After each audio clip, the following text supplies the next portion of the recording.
ज्योति जलाते चलो।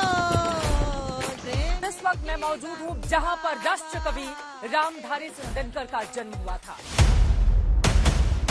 मोदी का लहर है, पूरा डेवलपमेंट है। मोदी जो है काम कर रहे हैं सही। विकास के साथ विरासत के साथ हम चलते हैं। जब से बने हैं विकास कर रहे हैं। तो औद्योगिक राजधानी का नाम अगर मिला तो इसी बेगूसराय को। 70 साल का काम आप देख लीजिए और मोदी जी का काम देख लीजिए। स्वास्थ्य बीमा सबको दिया है, चौतरफा विकास हो रहा है। कोई राय रहे, मोदी जी के आगे सब फ्लॉप है। जो देश के लिए काम कर रहे हैं उसी को हम चाहते हैं। गिरिराज बाबू को जमानत जब्त करवा दिया जाएगा। इस बार हमारी जीत ऐतिहासिक है। हम लोग ड्रोन पायलट भी हैं, ड्रोन भी उड़ाते हैं। महीने में 10 से 15 हजार रुपया का आमदनी है। थक कर बैठ गए क्यों भाई, मंजिल दूर नहीं है।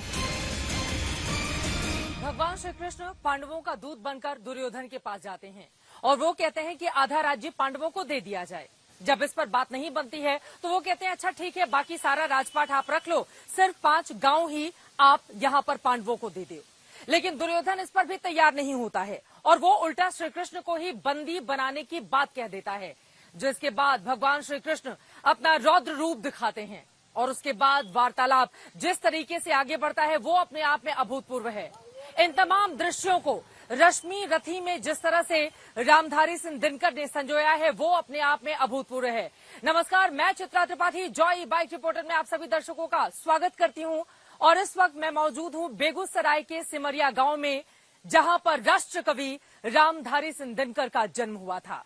लेकिन हम यहाँ पर इसलिए आ पहुंचे हैं, 2024 का चुनाव है, पार्टियों के अपने अपने दाम हैं, किसकी होगी जीत, किसकी होगी हार। आज राष्ट्र कवि के इलाके के लोग क्या सोच रहे हैं 2024 के चुनाव को लेकर।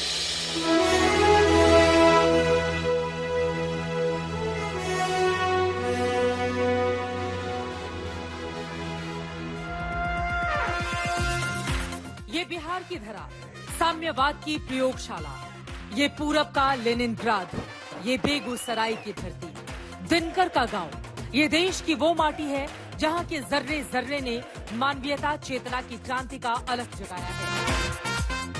बिहार के बेगूसराय में गंगा के किनारे का ये सिमरिया गांव है। गर्मी की दोपहरी में गलियां सूनी हैं, लेकिन दीवारों पर दिनकर की कविताएं आज भी क्रांति दीप जलाती हुई दिखाई दी जाती हैं। सिमरिया गांव के अलग अलग हिस्सों में जब आप घूमेंगे तो पाएंगे ज्यादातर घरों के बाहर दिनकर जी की पंक्तियां लिखी हुई हैं। वैसे ही एक घर के बाहर लिखा हुआ है, वो प्रदीप जो दिख रहा है झिलमिल दूर नहीं है, थक कर बैठ गए क्या भाई मंजिल दूर नहीं है। इस तरह की पंक्तियों से यहाँ के लोगों के भीतर उत्साह भरने की कोशिश की जाती है और ये बताने की भी कोशिश कि ये धरती कोई आम नहीं है। और ये खास धरती उसी बेगूसराय लोकसभा सीट के अंदर आती है जहां नव भारत की बीजेपी और पिछली सदी की लेफ्ट विचारधारा के बीच सीधी टक्कर है। यहां बीजेपी की ओर से गिरिराज सिंह चुनावी मैदान में हैं, जिनसे इंडिया गठबंधन की ओर से लेफ्ट के उम्मीदवार अवधेश राय के बीच मुकाबला है। ज्योति ज्योति जलाते चलो। और उसी बेगूसराय में राष्ट्र कवि रामधारी सिंह दिनकर के गांव की गलियों में घूमते हुए आज तक की टीम उस जगह जा पहुंची जहां नए भारत में हौसलों की उड़ान भरती लखपति दीदियां एक बैठक में शामिल होने के बाद निकल रही थीं। बहाते चलो। अभी हमारे साथ वो महिलाएं मौजूद हैं जो लखपति दीदी बन चुकी हैं। इनसे जरा जानते हैं इनकी कहानी और कितनी महिलाओं को बेगूसराय में इसका लाभ मिल रहा है वो भी जानते हैं। हाँ मैडम, लखपति हम बन चुके हैं। हम बहुत खुशी है। पहले तो सुनिए, पहले तो हमको घर से निकलने के लिए नहीं मिलता था। जब वो दीदी आई तो हमको प्रोत्साहित की कि दीदी आप निकलिए, आप कुछ लोग को और भी जुड़ाइए। हम निकले और 175 महिला को हम जुड़वाए। ऋण मिला तो हमने अपना छोटा मोटा मशीन खरीदे, सिलाई मशीन लिए। सिलाई मशीन लेने के बाद है कि जो उससे कुछ इनकम बढ़ा तो हमने गौपालन भी करना शुरू कर दिया, खेती बाड़ी भी कर रहे हैं। लखपति दीदी बन गई हैं आप? जी हाँ, हम लोग ड्रोन पायलट भी हैं, ड्रोन भी उड़ाते हैं। ड्रोन भी उड़ाती हैं? जी मैम। कैसे ऑपरेट कैसे करती है, किसने सिखाया आप लोगों को? हम लोग का इको आर से टीम, हम लोग का प्रशिक्षण मिला है। कंपास कैलिब्रेशन करते हैं, उसके बाद ड्रोन उड़ाते हैं। उड़ जाता है एकदम। बच्चे भी देख के खुश होते हैं। हाँ, बहुत बहुत। हाँ, है ना। आप बताइए आप क्या करती हैं? हम भी बैंकपति दीदी बन चुके हैं, क्योंकि हम बैंक सखी हैं, बैंक पैसा निकासी जमा भी करते हैं। कितनी कमाई हो जाती है? 10 से 15 के आसपास 10 से 15 हजार हो जाती है कमाई? हाँ, हो जाती है। परिवार अच्छे से चल रहा है? हाँ, परिवार अच्छे से चल रहा है, बच्चे को भी अच्छे स्कूल में एडमिशन करवा के पढ़ा रहे हैं। ये हर महीने 10,000 से 15,000 रुपए कमा ले रहे हैं, यानी कि साल के 1 लाख रुपए से ज्यादा की आमदनी इनकी हो रही है। गरीब महिलाओं को सशक्त बनाने की योजना बिहार की गांव तक कैसे असर डाल रही है, इसकी अच्छी मिसाल हमें उसी जमीन पर देखने को मिली। लेकिन गांव के अंदर चुनावी बयार किस तरफ बह रही है, ये सवाल हमने कुछ लोगों से पूछा। बरगद के वृक्ष के नीचे मेरी मौजूदगी है और जो भी सबसे मजबूत होता है उसकी तुलना बरगद से ही की जाती है। फिलहाल मिजाज क्या कहता है बेगूसराय का, सुधीर जी हमारे साथ हैं।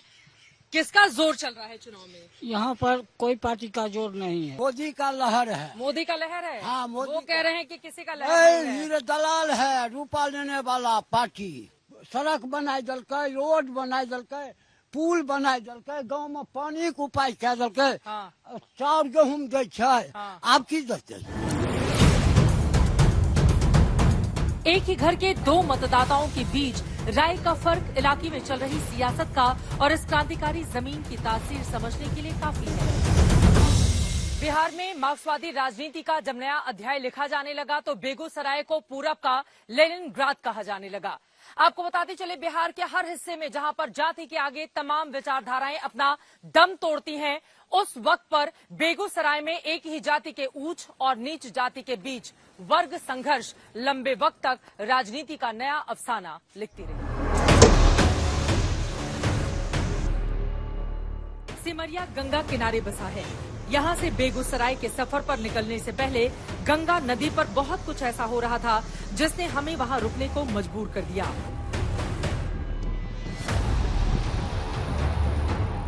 गंगा नदी के ठीक ऊपर एक ब्रिज पर मेरी मौजूदगी है और मेरे ठीक पीछे आप देख रहे हैं। आपको बता दें कि गंगा नदी के ऊपर 6 लेन ब्रिज बनाने का काम काफी तेजी से आगे बढ़ रहा है, यानी कि मेरे ठीक पीछे इस हिस्से को काफी तेजी से आगे की ओर बढ़ाया जा रहा है, जबकि दूसरे हिस्से में रेलवे का ब्रिज तैयार करने की कोशिश की जा रही है। रेलवे की ओर से निर्माण कार्य आगे बढ़ रहा है। 6 लेन का है, 24 में टारगेट है इसका, 25 तक चालू, 25 तक पूरा होगा।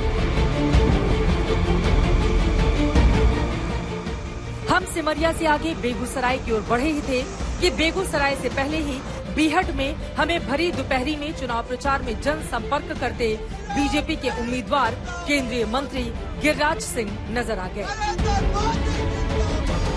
जनता के बीच जा रहे हैं, क्या गिना रहे हैं, कामकाज क्या किया गया है आप लोगों की ओर से? 6 लेन पुल गंगा में पहली बार मेरे यहाँ बन रहा है, रेल पुल बन रहा है।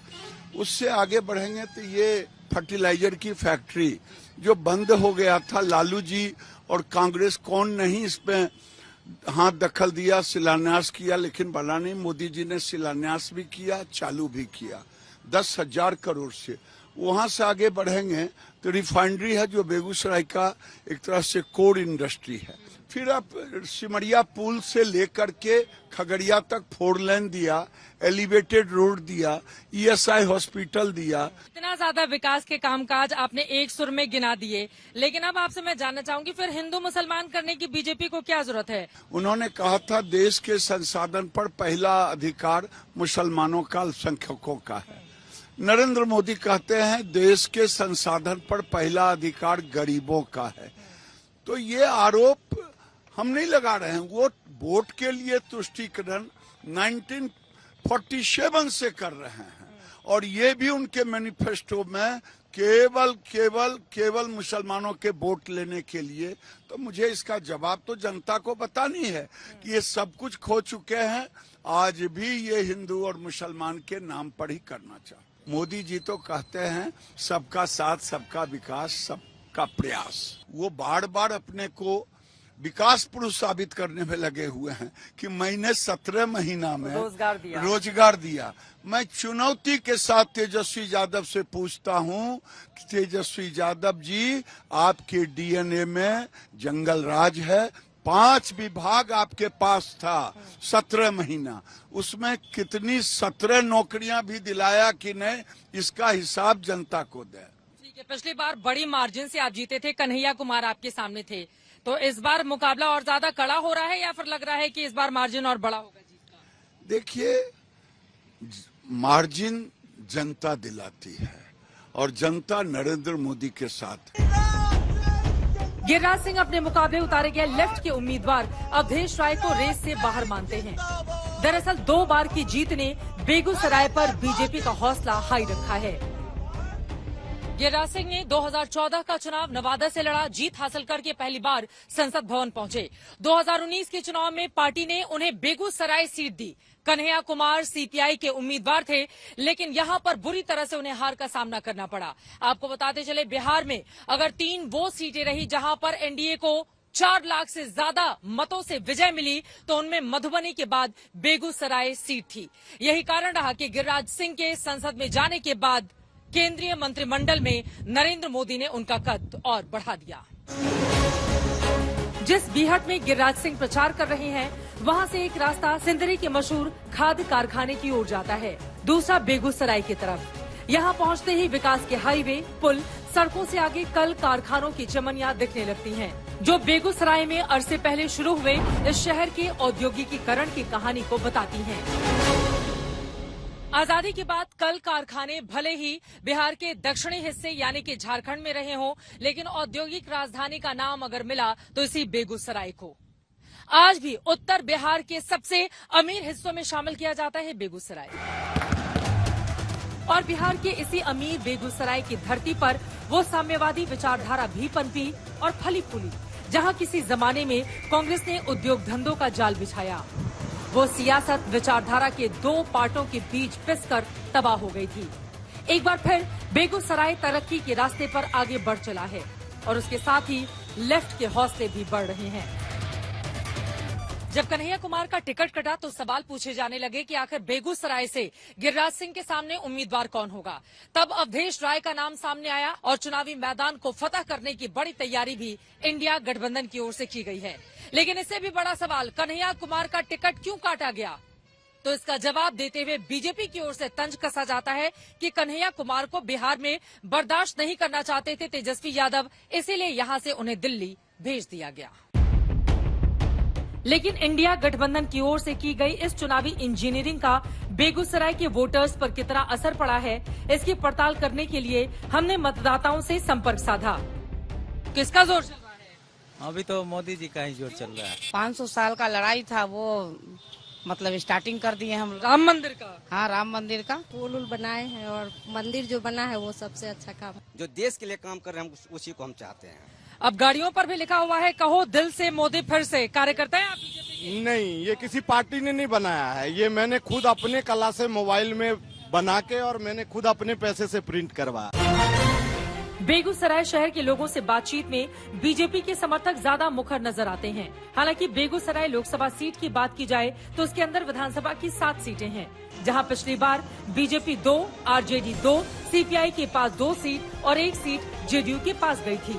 चारों दलों के जनाधार वाले इलाके में आखिर बीजेपी के समर्थन में ही मतदाता मुखर क्यों हैं? हमने ये भी युवा मतदाताओं से जानने की कोशिश की। देखिए, यहाँ पे तो सिर्फ मोदी जी की लहर है, केवल मोदी जी की लहर है। युवा यहाँ पे तेजस्वी यादव भी है, बट कैसा है ना, एक एजुकेशन बहुत बड़ा फैक्टर है। लोग एजुकेटेड लोग को वोट देना चाहता है आज के डेट में। इस बार मोदी जी का काफी लहर है, भारी चल रही है, एकदम 400 पार। कोई राय रहे, मोदी जी के आगे सब फ्लॉप हैं, बिल्कुल फ्लॉप है। 400 क्या, मुझे लगता है 500 पार जाएगी बीजेपी इस बार। बेगूसराय के मतदाताओं से बातचीत करते हुए हमारी टीम उस विष्णु चौक इलाके में पहुंची जहां सीपीआई का दफ्तर है। उस इलाके के मतदाताओं की राय बिल्कुल भिन्न थी। किसका जोर चल रहा है यहाँ पर? यहाँ तो अवधेश राय इंडिया गठबंधन का जोर चल रहा है। जी मैडम, एकदम बिल्कुल। किसका जोर है चुनाव में? अवधेश राय, सबका राय अवधेश राय, सबका राय। पूरे इलाके में उन्हीं का जोर चल रहा है। भले गिरिराज जी से लोग खुश नहीं है, लेकिन मोदी जी के नाम पे उनको भी वोट मिलेगी। इस बार अवधेश राय, बेगूसराय का बेटा अवधेश राय, बेगूसराय का ही बेटा जीतेगा इस बार। कन्हैया कुमार को क्यों भेज दिया दिल्ली? अब बेचारे वो चले गए हुआ कन्हैया कुमार, तो अब वहाँ भी झंडा फहराएंगे। कहा यहाँ तो झंडा फहरा नहीं पाया, आप कह रहे हैं दिल्ली में झंडा? एकदम झंडा फहराना है उनको। गिरिराज सिंह के क्षेत्र में अवधेश राय के समर्थकों के दावे सुनकर हमारी टीम सीपीआई के उस दफ्तर जा पहुंची जहां सीपीआई की बड़ी बैठक जारी है। हमने सीपीआई उम्मीदवार अवधेश राय से भी बातचीत की। बेगूसराय में कितना दम दिखा रहे हैं आप? इस बार हमारी जीत ऐतिहासिक होगी। महागठबंधन इतनी मजबूती के साथ मैदान में है, पहली बार इतिहास के अंदर इतनी मजबूती से बेगूसराय में।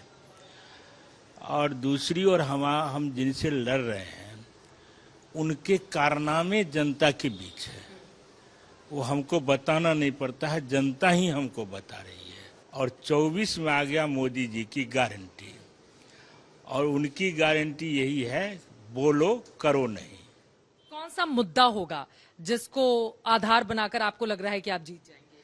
देखिए, मुद्दा तो सीधा है, पूरे राज्य और देश का मुद्दा है। 17 साल तक बिहार में एनडीए की सरकार रही और 17 महीना उसी नेता के नेतृत्व में महागठबंधन की सरकार हुई।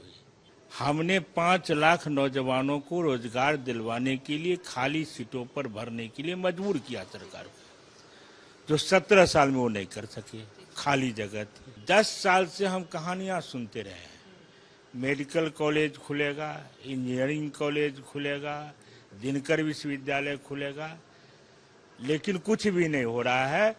और जब प्रधानमंत्री महोदय आते हैं, जो देश को विकास की ऊंचाई पर ले जाने वाले, हमारी धरती पर उतरते हैं, तो एक बार भी न दिनकर विश्वविद्यालय बोलते हैं न मेडिकल कॉलेज।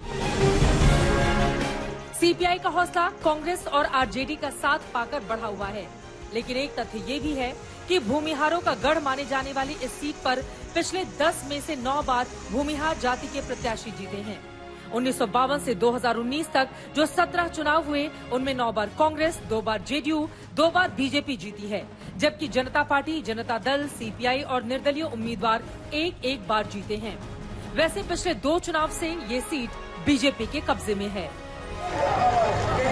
आखिरी बार 1967 में बेगूसराय से जीतने वाली सीपीआई इस बार फिर वापसी की उम्मीद लगाए बैठी है, और उसकी उम्मीद के पीछे बेगूसराय के 40 साल से कम उम्र वाले युवा मतदाता हैं, जिनकी एक सीट पर 30% से भी अधिक सबसे ज्यादा तादाद बेगूसराय में ही है। जेपी आंदोलन का क्रांति गीत लिखने वाले रामधारी सिंह दिनकर की सिमरिया जन्मभूमि रही है, तो पटना से लेकर दिल्ली तक कर्मभूमि। उन्होंने ललकारने वाली जो लाइनें लिखी, सिंहासन खाली करो कि जनता आती है, उसने जनता जनार्दन के दिलो दिमाग में ऐसी छाप छोड़ी कि आज भी उसकी कई जगह मिसालें दी जाती हैं। शायद यही वजह है कि आज भी सत्ता पक्ष के लोग हों या फिर विपक्ष के, उनको देनी पड़ती है जनता के लिए अपनी अपनी गारंटी। अब किसकी गारंटी पर यहाँ के लोग करेंगे भरोसा, ये देखना रहेगा बेहद दिलचस्प। फिलहाल हमें दीजिए इजाजत। कैमरामैन पवन कुमार और संजय कुमार के साथ चित्रा त्रिपाठी, बेगूसराय, बिहार।